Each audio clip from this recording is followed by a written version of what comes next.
邊度啊？你又蛋糕，係啊，今次係3個人，唔係2個人，同埋雞煲喺度。仲有隻雞，有過嚟啦，係啦，好啦，呢個旅行咧幾開心㗎，要俾自己放鬆。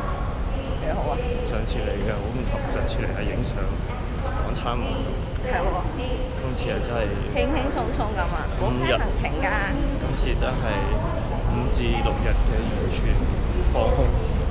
隨嘴行到邊食到邊，但係食到啲乜嘅？唔食得生冷嘢，但係都可以食芒果攞嚟嚇，係啦，人都幾辛苦，太耐冇食冇錯，過，而家只不過係8點到嘅啫。係喎，不過都攰攰地坐完，係啦，一啲都唔陌生，又係呢度。頭先喺飛機度睇到幾樣嘢，都幾快喎啲戲。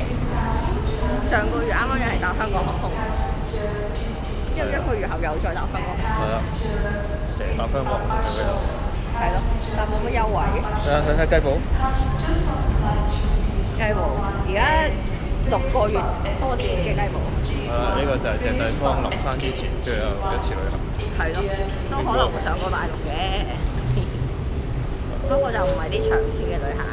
好啦，咁我哋今日星期4，我哋會去到星期3，朝頭早就會翻嚟㗎啦。之後休息星期4、星期5有個人就翻新工啦。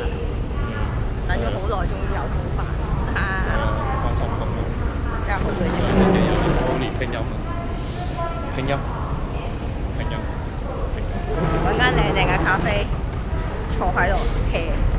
好啦，咁我哋而家就去過關攞行李，去到酒店再 call，拜拜。